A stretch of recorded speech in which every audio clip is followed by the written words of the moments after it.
Hoje nós temos o nosso amigo, trabalhador da casa, que vai nos falar sobre anjo da guarda, o Alfredo Pinto. Obrigado, Alfredo, que Jesus te acompanhe. Obrigado, André. Boa tarde a todos. É um prazer estar aqui para conversarmos essa tarde sobre anjo guardião. O capítulo 27 do Evangelho segundo o Espiritismo, intitulado Pedi e Obtereis, nos ensina a orar, que devemos orar com fé, nos ensina o que podemos pedir em nossas orações, a resistência, a coragem, a força para enfrentar os problemas, e nos ensina também como Deus responde a nossas preces, que é através dos seus enviados, nos dando força, coragem para seguir adiante. Esse capítulo está intimamente relacionado com o tema que vamos falar hoje, anjo da guarda. Deus precisa de nossas preces? Não. Deus tudo sabe, Deus tudo pode. Quem precisa da prece somos nós para nos ligarmos a Deus. Deus distribui as suas bênçãos a todos os seus filhos indistintamente. E a prece é uma das formas de nós nos conectarmos a essas bênçãos. E uma dessas bênçãos, das mais importantes, é justamente o espírito protetor que Deus coloca ao nosso lado. Vamos então ampliar um pouco o nosso conceito. Qual é a visão clássica do anjo guardião? Mais ou menos é isso que vem à cabeça da gente? É um anjo alado, aquela questão da antiga tradição cristã que vê o anjo dessa forma? Então, de forma simplificada, a teologia católica, no Concílio de Latrão, isso a gente aprende no Céu e Inferno, define anjos como os assessores diretos de Deus, em uma hierarquia que vai dos serafins e querubins, que são os mais próximos de Deus, e vai descendo até nos anjos de terceira ordem, os anjos da guarda, que cuidam de cada um de nós. Isso é teologia cristã. São seres criados puros e totalmente imateriais. Agora, na visão espírita é diferente. Na visão espírita, o protetor é um espírito desencarnado como nós. Ele não foi criado imaterialmente já perfeito. Nós temos alguns casos como, por exemplo, Emmanuel, que fala até da própria vida dele antes dele se tornar o mentor de Chico na sua missão. Então, vamos então para a definição espírita. Livro dos Espíritos, questão 489. Há espíritos que se liguem particularmente ao indivíduo para protegê-lo? Há o irmão espiritual, o que chamais o bom espírito ou o bom gênio. E na questão 490, que se deve entender por anjo de guarda ou anjo guardião? É o espírito protetor pertencente a uma ordem elevada. E aqui nós vemos já aqui o importante, o espírito protetor a uma ordem elevada é o anjo guardião. Daqui a pouquinho nós vamos ver que nós temos mais de um companheiro espiritual que quer o nosso bem. Logo na sequência, na questão 495, São Luís e Santo Agostinho comentam: não vos parece grandemente consoladora a ideia de terdes sempre junto de vós seres que vos são superiores, prontos sempre a vos aconselhar e amparar? Sim, onde quer que estejais, estarão convosco, nem nos cárceres, nem nos hospitais, nem nos lugares de devassidão, nem na solidão estarás, separados desses amigos. Então, olha só que interessante, né? Em todo lugar onde nós estamos, eu posso estar sozinho, eu posso estar numa cama de hospital, eu posso estar num lugar incorrendo em erro. Mesmo nesses momentos, o anjo guardião está ali do meu lado, por uma tarefa que Deus lhe deu e que ele assumiu e que ele está ali pelo meu bem e pelo amor à tarefa. E olha como eles finalizam esse comentário. Se conhecesseis bem esta verdade, quanto vos ajudaria nos momentos de crise? Nós conhecemos essa verdade? Nós recorremos a esse recurso que Deus nos deu no momento de crise? Ou nós sentamos e chorando como crianças tolas que somos? Vamos ampliando a definição então. Pertencem todos os espíritos protetores à classe dos espíritos elevados? Podem contar-se entre os de classe média? Um pai, por exemplo, pode tornar-se o espírito protetor de seu filho? Não. Ao que os espíritos respondem a Kardec, pode, mas a proteção pressupõe certo grau de elevação e um poder ou uma virtude a mais concedido por Deus. O pai que protege seu filho também pode ser assistido por um espírito mais elevado. Ou seja, claro, se eu estou na minha caminhada e eu tenho um espírito para me proteger, para me guiar no bem, ele vai poder me guiar se ele está pelo menos um passo na minha frente. Então esse é o conceito. E aqui a gente vê novamente como difere da teologia católica tradicional, onde lá os anjos guardiães são criados imateriais e já puros. Aqui não. O anjo guardião, nós um dia vamos ser anjos protetores e anjos guardiães também. Só depende do quanto nós formos evoluindo para poder ajudar quem está na retaguarda. Vamos lá. Então, no Evangelho segundo o Espiritismo, capítulo 28, item 11, Kardec dá a classificação dos espíritos protetores. Então, anjo da guarda, todos nós temos um. E ele necessariamente, como vimos no Livro dos Espíritos, é de classe elevada. Então, esse é aquele que Deus incumbiu da tarefa de estar conosco. Ele tem a missão e vai sempre estar conosco. Depois nós temos espíritos familiares e amigos. Eles são protetores de classe média. Em algo superior a nós, podemos ter mais de um. E eles não têm uma missão fixa. Então, por exemplo, espíritos familiares, como nós vimos naquele slide, pode ser um avô que desencarnou, um parente, um amigo também, que volta e fica na nossa economia familiar para nos ajudar a nossa casa a fluir bem, a nossa vida a fluir bem.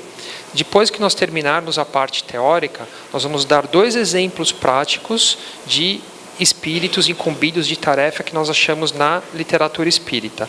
Um deles vai ser de um espírito familiar, de um espírito amigo. Nós também temos os espíritos simpáticos, que são bons ou maus.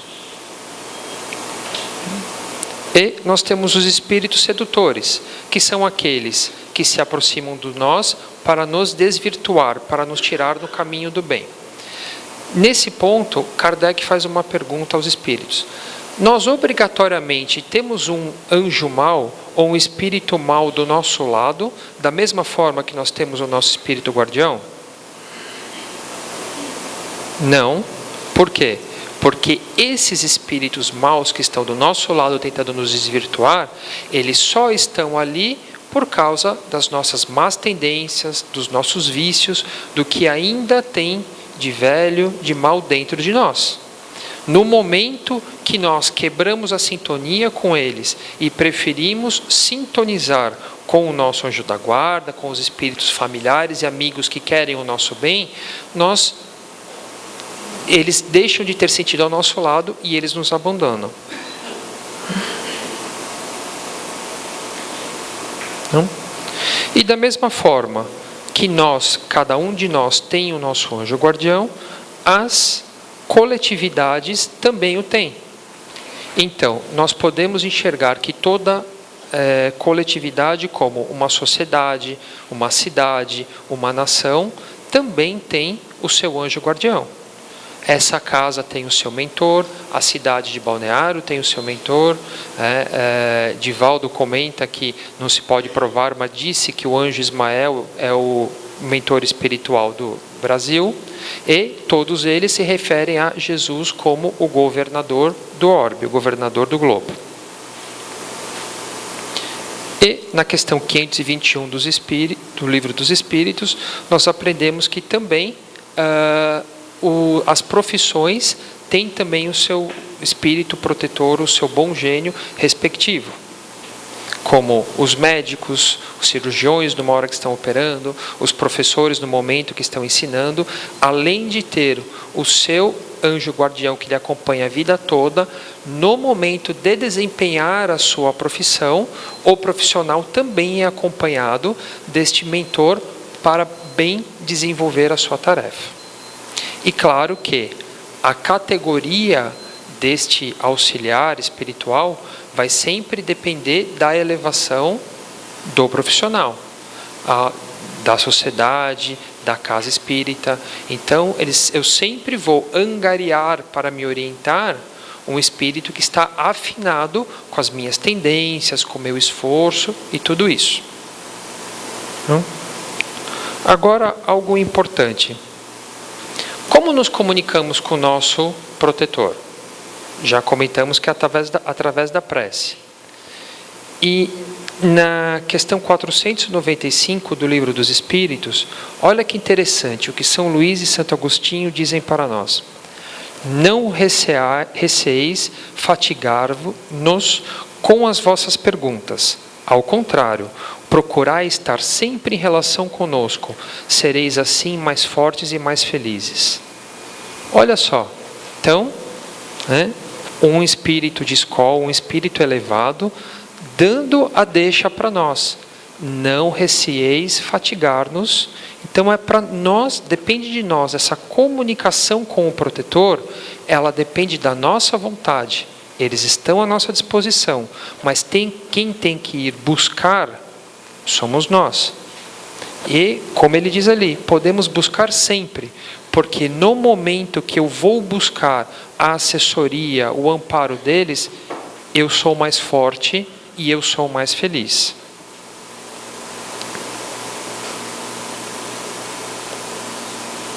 Então, primeiro ponto, postura ativa de buscar ajuda.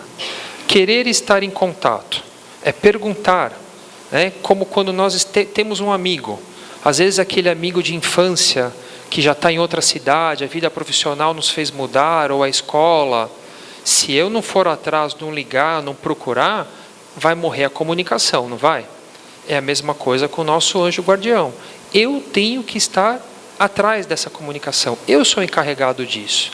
Eu tenho que querer estar lá, conversar, tenho uma dúvida, faço isso, não faço aquilo, estou numa dificuldade, recorro a ele.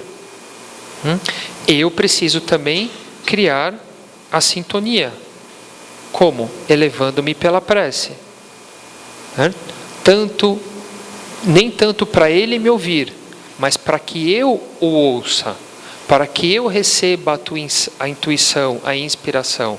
Eu preciso estar me elevando e a prece é importante para isso. E como vem a resposta? A resposta pode vir muito direta? A resposta pode vir, faça isso ou faça aquilo? Não, ela não pode. Porque esses espíritos protetores, eles seguem as leis de Deus. E uma das leis mais importantes para nós é a lei do livre-arbítrio. Então, eles nunca podem violar a lei do livre-arbítrio. Eles estão ali para aconselhar, para ajudar. E nunca para cercear a nossa vontade e nos obrigar a seguir o caminho do bem. Na nossa caminhada evolutiva, na nossa ascensão, quem pavimenta a estrada, quem constrói o nosso caminho, somos nós, com a nossa vontade, com os nossos esforços. Não dá para deixar para eles, senão nenhum mérito nós teríamos. E, em caso de dúvida, então, entro em sintonia, me esforço, elevo meus pensamentos, faço uma prece, pergunto para ele e vem uma intuição. Como que eu vou saber se isso realmente veio do anjo da guarda, veio do bom gênio, ou veio daqueles espíritos sedutores que querem me levar para o lado errado? Uma pergunta pertinente, não? Pois então.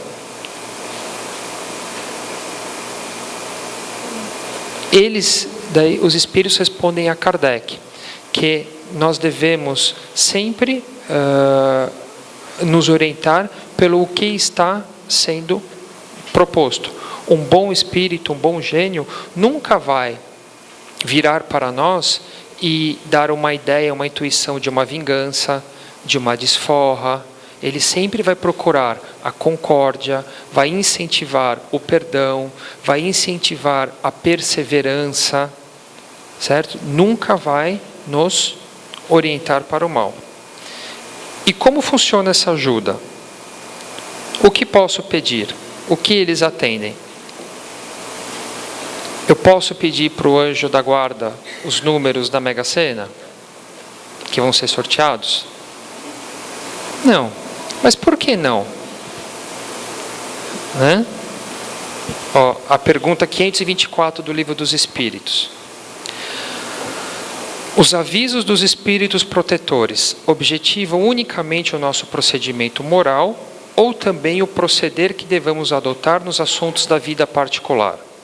E a resposta diz: tudo. Eles se esforçam para que vivais o melhor possível. Ou seja, eu posso perguntar para os espíritos protetores sobre a minha vida material, sim. Então, por que eu não posso perguntar os números da Mega Sena? Será que me convém a riqueza? O que eu, nessa minha trajetória, faria com muito dinheiro, com muita riqueza? Será que no final das contas, essa riqueza não seria um atraso na minha vida? Então, é isso que é o importante a gente ver, né? E quase sempre nós tapamos os ouvidos aos avisos salutares e nos tornamos desgraçados por nossa culpa mesmo. Sim. Os espíritos protetores nos ajudam com seus conselhos. Porém, nem sempre ligamos a isso a devida importância. Outros conselhos, então, mais diretos, eles nos dão, servindo das pessoas que nos cercam. Então, olha só, uma segunda forma de comunicação.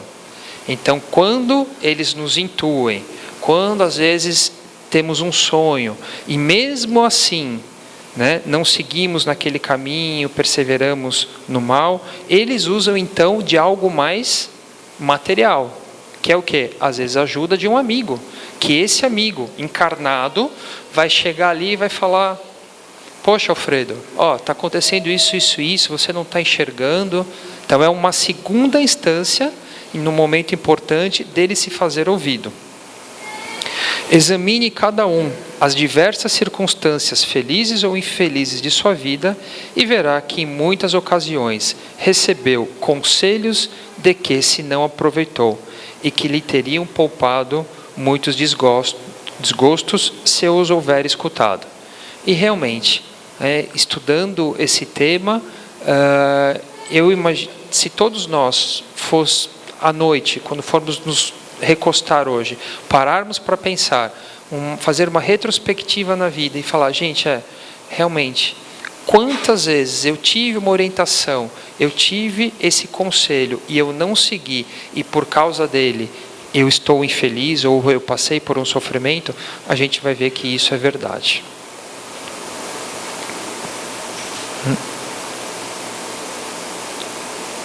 Então, pela necessidade de respeitar o livre-arbítrio, eles auxiliam de uma forma discreta e não tiram desnecessariamente os percalços do caminho. No segundo exemplo que nós vamos ver hoje, que vamos falar daqui a pouco, acontece isso. E o que vocês acham? Além de não tirar os percalços do caminho, eles podem requisitar a dor para nós? Um anjo da guarda que quer o nosso bem, ele poderia mexer na conjuntura da nossa vida, convocando a professora dor para nos visitar? Já vamos ver isso ali. E, em alguns momentos, ele vai chegar a se afastar de nós. Por quê? Porque nós não estamos dando ouvidos a ele e estamos preferindo continuar no caminho do erro. Ele não nos abandona.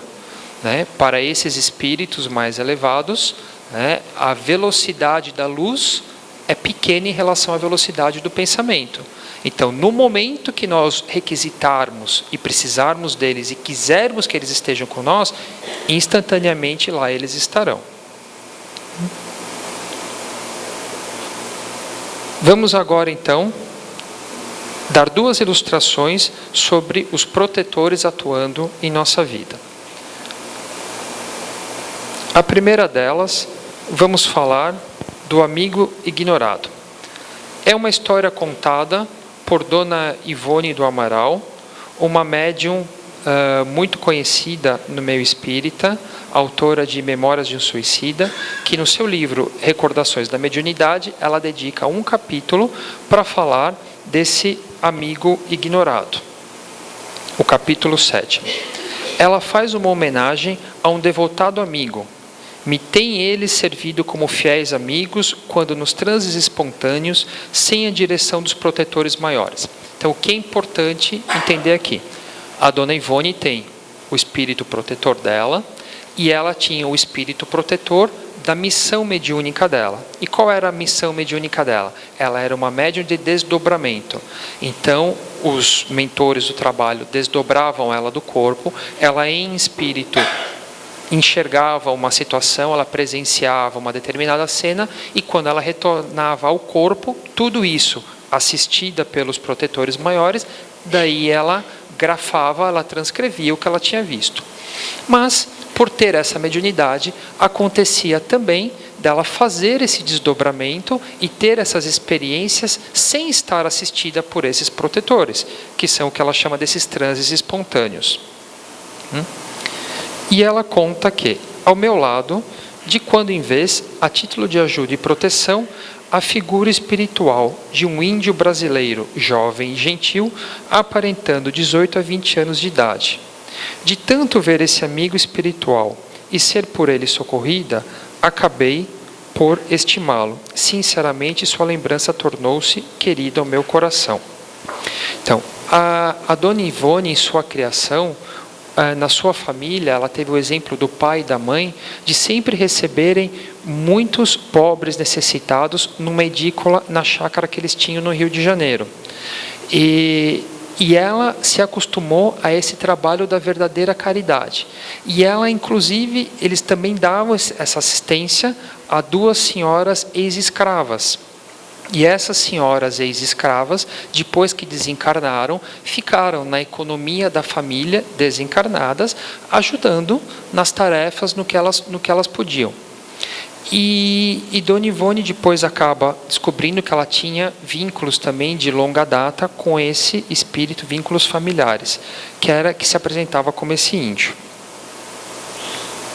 E o que aconteceu? Uma vez, ela estava desdobrada de noite, volitando, ou seja, ela estava voando em espírito numa linda noite estrelada. E ela, muito feliz, deslumbrada com as estrelas, cantarolando uma música, ela, nossa, como é gostoso isso, como é bom esse desdobramento, ele podia ser definitivo. E isso é um pensamento perigoso para ela, né, porque esse definitivo dela seria uma desencarnação, né? Seria a vida no plano espiritual. Um pensamento muito perigoso para ela que havia se suicidado em vidas pregressas. E por ter tido esse pensamento e por estar com esse comportamento mais frívolo, ela baixou a vibração dela e não conseguiu mais sustentar a volitação. E ela foi descendo, descendo e acabou numa mata, num lugar deserto. E ali ela ouviu barulhos esquisitos, ela começou a ficar com medo, e com quanto mais medo ela ficava, ela não conseguia se concentrar para uma prece, muito mesmo voltar a levitar, ela foi sendo levada para uma grota. E eis que nesse momento aparece esse índio, e ele diz para ela: que vieste fazer aqui, minha filhinha? Estás louca? Corres grande perigo nesse lugar. E, com muita facilidade, pegou ela pelo braço e levou ela de volta para o corpo dela. Então, e olha o que Dona Ivone fala neste capítulo.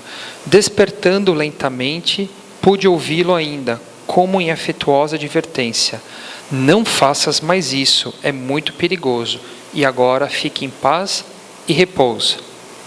E Dona Ivone, então, teve aquele pensamento, né, como São Luís e Santo Agostinho falavam para nós. Como é alentadora, né, essa ideia de saber que tem pessoas, amigos, que estão ali para nos proteger por amor puro, sem querer nada em troca. Foi o que ela sentiu naquele momento. Como não sentir o coração irradiar amor por amigos dessa espécie? Obrigada, Senhor, pela graça de me sentir protegida, pela generosidade de tão santo amor.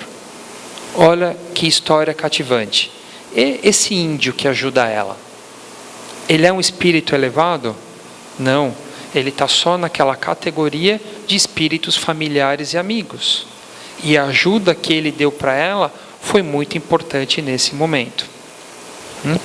E nós podemos ter certeza que, por não sermos médiuns e não termos a nitidez da lembrança, a gente não poderia descrever com tanta clareza como Dona Ivone, mas que esses espíritos ajudam nós mais do que nós podemos imaginar com certeza. Tudo bem? Todo mundo acompanhando? Vamos agora contar o segundo caso. Esse caso conta a história de Jeú e Laio. Está em Reportagens de Além Túmulo de Humberto de Campos, no capítulo intitulado Espíritos Protetores. Toda essa história a gente percebe muito a questão do livre-arbítrio do Laio sendo respeitado por Jeú. Então, um belo dia lá no plano espiritual, o Jeú, ele já habitava regiões mais altas, muito belas, muito harmoniosas, e ele foi abordado por um mensageiro que lhe disse: Jeú, foi dada uma chance de reencarnação a um ente muito querido seu, que foi seu filho na época que vocês eram etruscos. E o Jeú respondeu: é o Laio? E o mensageiro disse: sim. Então, prepare-se, as suas preces foram ouvidas, Laio voltará a reencarnar e você terá a chance de ser o seu protetor, de acompanhá-lo por toda a vida para o orientar.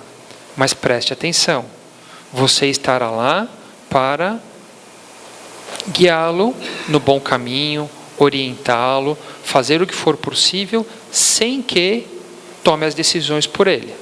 E assim foi feito.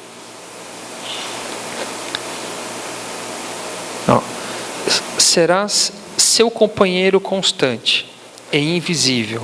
Poderás inspirar-lhe pensamentos retificadores, cooperar em suas realizações, auxiliando em nome de Deus. Mas não esqueças que tua tarefa é de guardar e proteger, nunca de arrebatar o coração do teu tutelado das experiências próprias, dentro do livre-arbítrio espiritual, a fim de que construa suas estradas para o Altíssimo com as próprias mãos. Olha que interessante, né?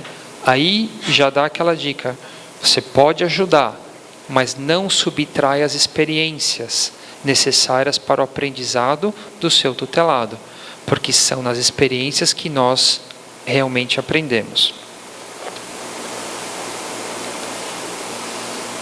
Então, desde a infância, lá estava Jeú ao lado do Laio, inspirando os carinhos da mãe, inspirando a mãe a ensinar a criança a rezar, ajudando na economia familiar para que não faltasse nada para a subsistência do menino. Lá estava o tempo todo Jeú, que pôde rememorar a sua época onde ele era o pai encarnado do menino, ensinou as primeiras palavras, ensinou o menino a dar os primeiros passos, e isso trazia muita felicidade ao anjo da guarda. Depois, ele acompanhava o Laio na escola, E fazia de tudo, incentivando o rapaz para que fosse um bom aluno e seguisse o caminho do bem.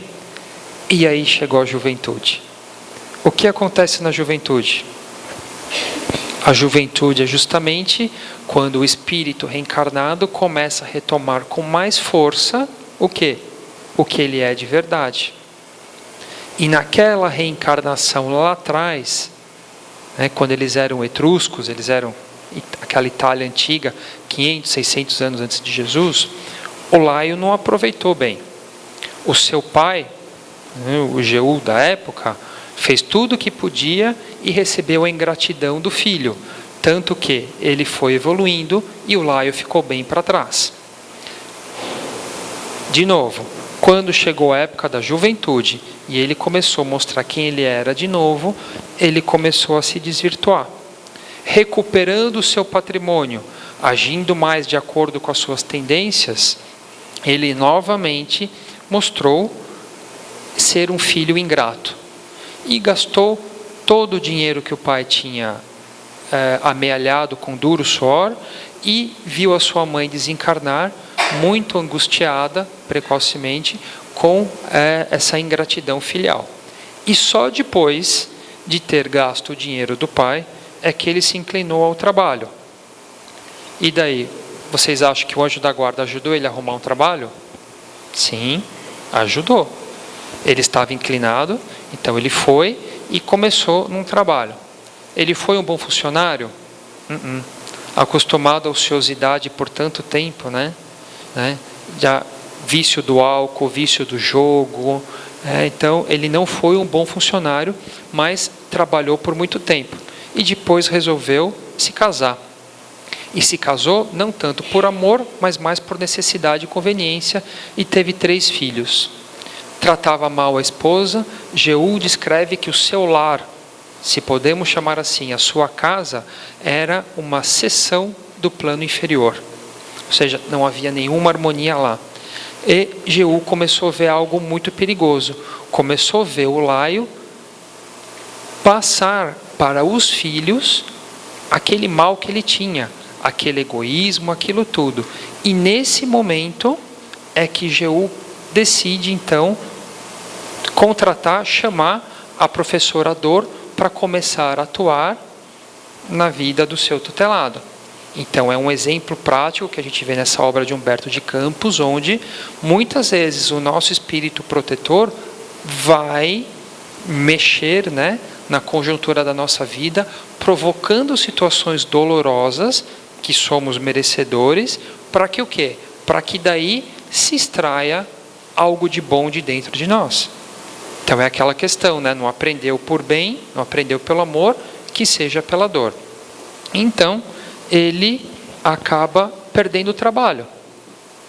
E quando ele perde o trabalho, ele não amolece, ele se acha injustiçado, ele move processos contra os seus antigos empregadores e amigos, usa de calúnia, difamação e a prova da falta financeira não ajuda ele, pelo contrário, só recalca a sua rebeldia.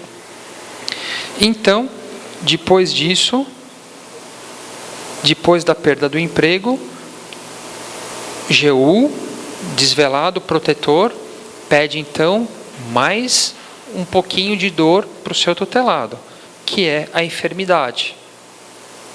E ele, na enfermidade, que Jeú esperava o quê? Toda vez que o anjo da guarda está pedindo, está promovendo a dor ali no seu tutelado, é para que o quê? Para que amoleça, aquela questão do egoísmo, do orgulho, para que se extraia alguma coisa de bom dali.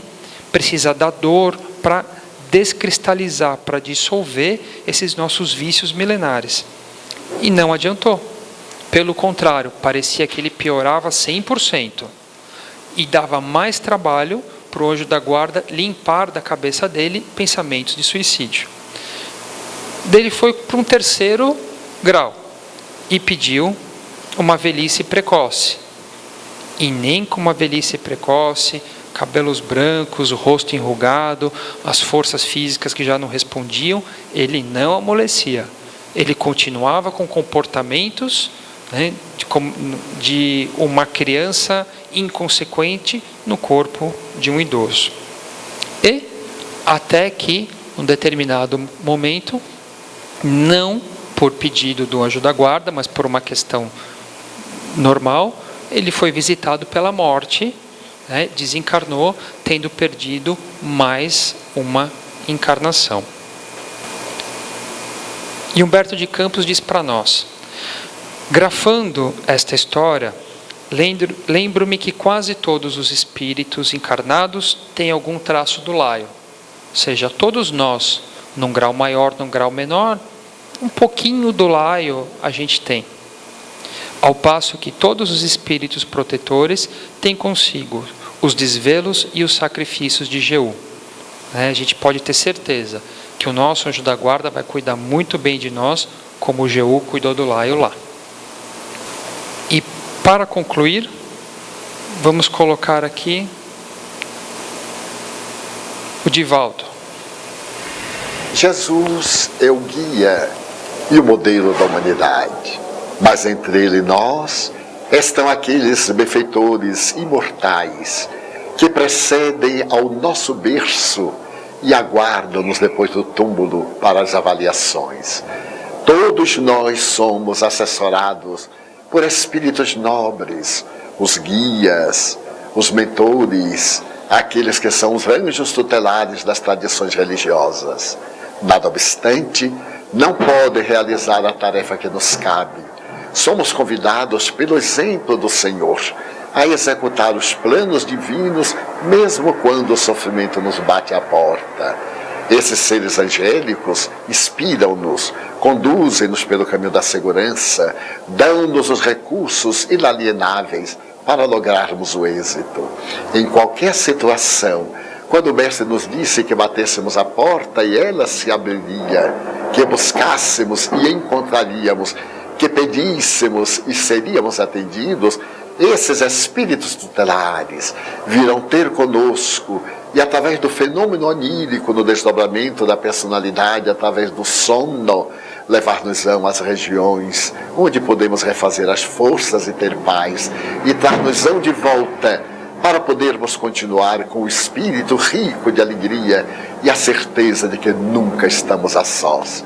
Jesus nos disse: não vos deixarei órfãos, e mandou-nos estes seres abençoados para que nos levem de volta a Deus.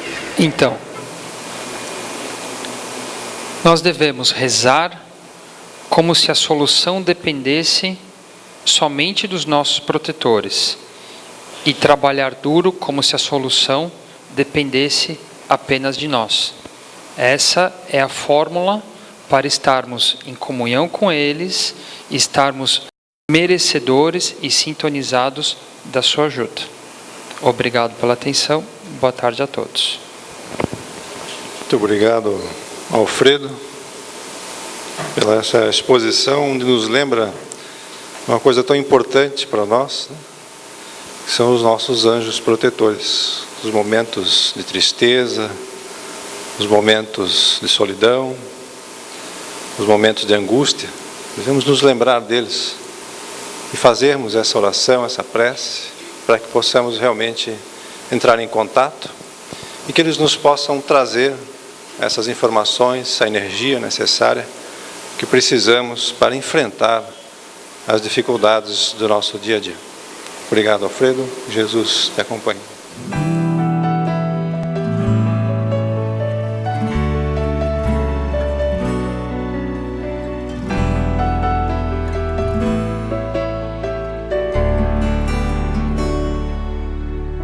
Se a gente seguisse o seu caminho, seria feliz. Se a gente ouvisse os seus conselhos, seria feliz. Se fosse manso como ele, seria feliz. Tinha mais coragem e determinação pra mudar. Se a gente compreendesse mais o que ele deixou, seria caridade e paz, amando o amor. Não ia mais ficar chorando, nem se lamentar. Quem seguir o seu exemplo vai se iluminar. Quando acusados ou amor, caluniados ou perdão, quando traídos ou a luz do coração, quando atacado ele sorriu, elogiado ele nem viu. Meu irmão Chico, nossa eterna gratidão.